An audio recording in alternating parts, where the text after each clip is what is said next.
Professional mentor Santha Ponnen has 18 years of teaching experience specializing in the foundation phase. We join her at Makgwaraneng Primary School, where she will sit in on a grade 3 phonics lesson with teacher Shirley Mpiane. After 20 years of teaching, Shirley became disheartened, and with the help of a mentor, she is now back on form and feeling excited again about her career. Good morning, teachers, and how are you, teachers? We are fine, thank you. Sit down. Today we are going to learn about a long I. The letter is I. This is a big letter I. This is a small letter I. But when we sound the alphabet, we don't call it an I. Who can tell me? What do you call this when you sound? How do you sound this? E. The long I is when we put the alphabet I, G, and H together. Say I for me. I. Can you please read this word for me? Hi. Why do we say hi? Because it's got the long I in the middle. Can you see the I, G, and H in the middle? Morning, Shirley. Morning, Santa. Thank you very much for having me in your class. I'd like to know what you thought of your lesson today. I think it was fine, even though I had one or two problems that I was not sure of, because these learners, they don't know how to communicate in English throughout the lesson. So usually when we're teaching a file lesson, we code switch. When we code switch too often with English file, because our learners are not speaking the file at home, their indigenous language now becomes dominant. So just be wary. If it's your file lesson, try to stick to the English.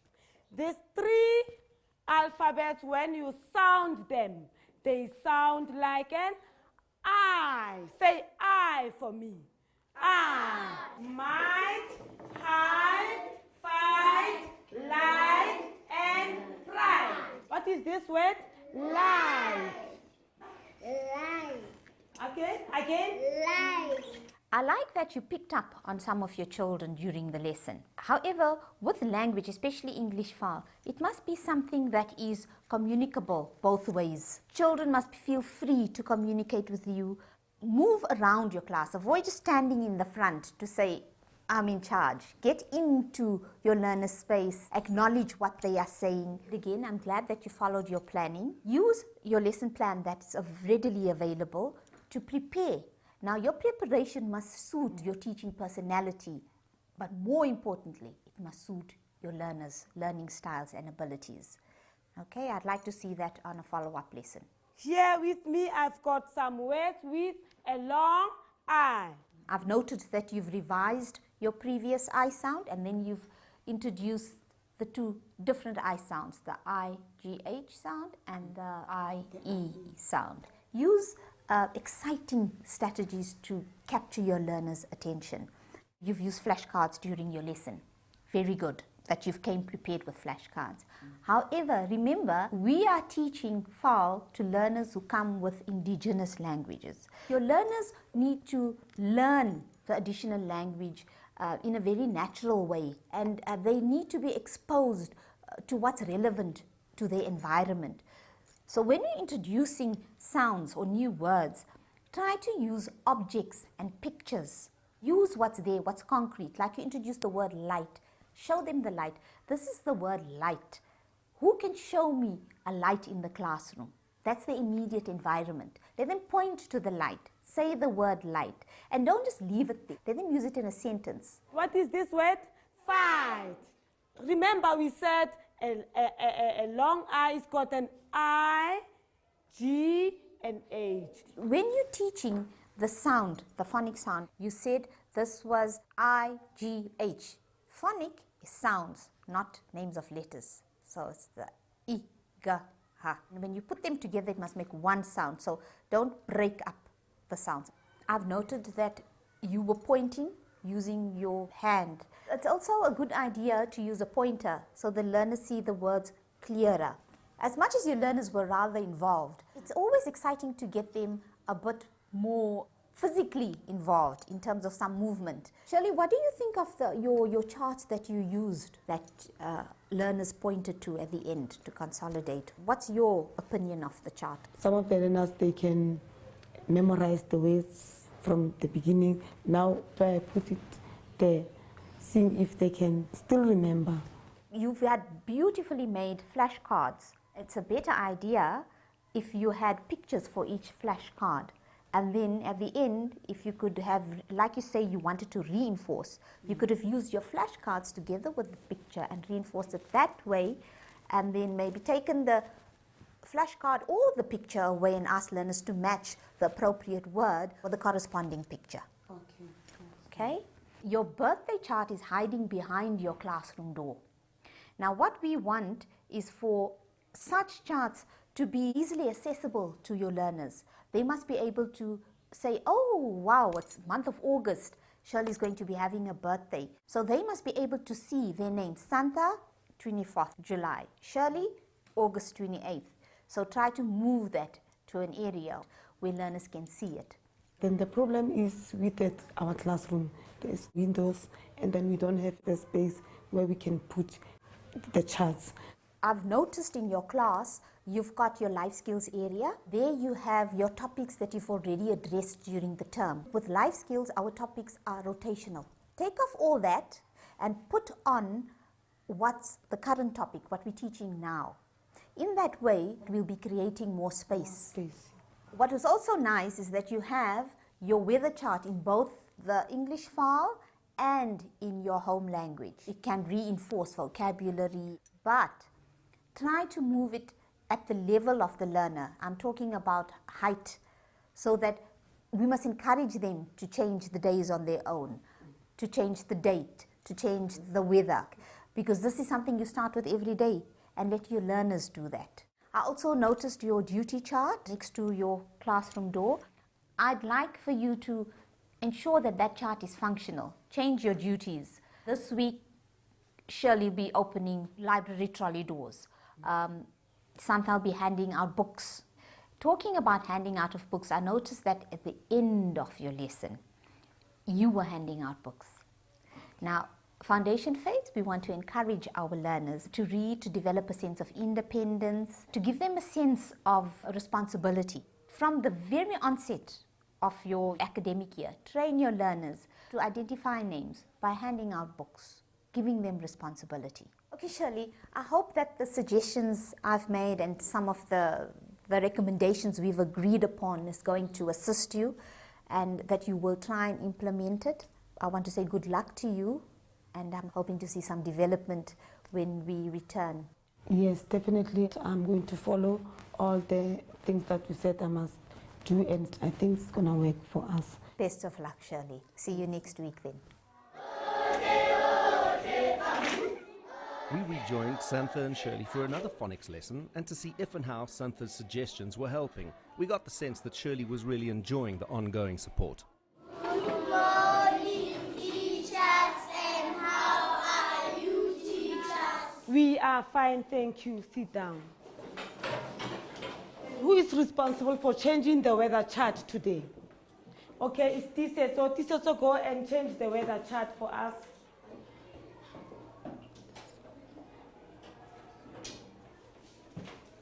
Can you help Tise? So what is the weather outside? Cloudy. It is cloudy. Thank you. Stand up. We are going to start our lesson today by singing our alphabet song. Do you still remember our alphabet song? 1, 2. A, B, C, D, E, F, G, H, I, J, K, L, M, N, O, P, L, M, N, O, P, Q, R, S, T, U, V, W, X, Y, Z. Thank you. Sit down. Last week, remember, we learned about a letter. Who can tell me? L, E. The long, is it the long E? The long I. So today we are going to learn about a O. A sound O. Before we start with our sound O. I'm going to show you this short vowels. Good morning, and thank you again, Shirley, for allowing me to observe yet another phonic lesson in your class. I was very impressed with the implementation of some of your recommendations. But before I even go there, I want to ask you, what do you think of your lesson today? My lesson today was better. Last time I was depending on a prescribed lesson, and then I did not prepare the lesson to suit the level of my learners and then to adapt to the learners' needs. Yes, I've noticed your classroom layout. It was fabulous to see that you've got your birthday chart in the front. It's good to know that learners now have access. Also your weather chart, you have it at the level of your learners. It was awesome to notice that your learners were now engaging with the weather chart. Tell me, your duty chart, I notice it now has names against every duty. Do you think that has helped you in terms of your classroom management? Last time I was issuing out the books myself, and the children now they can feel the sense of responsibility. Now they feel that they help out, and then it saves a lot of time. I was also very impressed when I walked into your classroom and I saw there were already lines on your chalkboard. Tell me, how are the lines helping you in terms of your learners' work? It helps with the letter formation, the spacing, because now the children are able to see the upper and the lower cases, and then they will be able to do that also in their books. I want to congratulate you. I noticed that you used the real objects and pictures in your lesson today. And if we reflect from what our previous agreement was, that we bring in more objects and we bring in more pictures so that the learners can build the vocabulary in a more natural way. What do you think? Yes, it was very much easier for learners to understand. If I had to give them a task on today's lesson, I think everybody will excel. What is this? I'm also pleased to see that you've used a pointer unlike the previous lesson. How do you think that that helped you? It makes things easier than using a hand, because sometimes when you use your hand, you cover up the words so they don't see what you are talking about. This is a rod. Can you tell me, what do you do with a rod? We go to the ocean to catch fish with a rod. What was also very impressive is that your questioning techniques have improved. I noticed also you were able to probe your learners a lot more. Did that advice help you, you think? A lot, quite a lot, especially when I ask them to form sentences. That is when they improve, and then it will also help them to speak the language, since it's not their mother tongue. Then I want you to sound the first letter. Let's start with this one. Okay? What does it say? Hop. Do you know how to hop? Hop, hop, hop, hop, hop, hop. So we are all going to stand up, and then we are all going to hop, hop, hop, hop, hop, hop, hop. Okay, thank you. Think of an animal that hop, makes hop, hop, hop, hop. A kangaroo, springbok. Moving forward now, Shirley, I'd like to know where we've come from and where we are. What do you think you still need to improve on? I think I need to concentrate more on how to sound the English phonics, because that is where these children are still struggling. Even myself, I need to learn how to teach them to sound the English word correctly. It would be good that you practice this before you come and cascade it to your learners. Yes. So practice, practice, practice. And if you're not sure, we recall away, you ask, is this correct the way I'm sounding it out, or check with a colleague, and then you go and present. Tell me, is there anything you think you need to improve on in terms of the code switching? Yes, because I don't know when must I code switch. We do not want to reinforce the mother tongue in the English lesson. So try to avoid using a lot of code switching. Stick to simple, everyday language that allows for free communication. If there's difficult words, that is why it's good to prepare. Try to get words that learners are more familiar with. A car goes on the road. This road It's not the road that the car is, we are driving there. That one, we write it like this. It's road. So if, let's say, a learner gives the wrong answer, that is where I sometimes get a problem, because I don't want them to feel bad. The exact way you approached it is what you would do, is you would encourage the use of the language. So if they use an incorrect word, don't say it's wrong. Say, you use this word, let's see what it means. Let us talk about this. Encourage them to use the language more, in a more natural, free way, since I think this is the only space the learners have an opportunity to use English.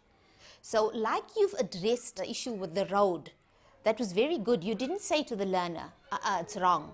You explained what the meaning was. You showed how you spell the word, and that's the exact strategy that you need to use. Again, Shirley, I want to say thank you for allowing me this opportunity to observe the lesson. I'm very pleased that you've implemented recommendations and given me the opportunity to improve curriculum implementation at your school and to build your confidence. So many thanks for that opportunity, and I hope we can move from strength to strength. I would also like to thank you, because you are so patient, and I thank you very much for your support, and we really need people who will always guide us. The education system changes and then becomes confused for us teachers, but with your support, I really appreciate it.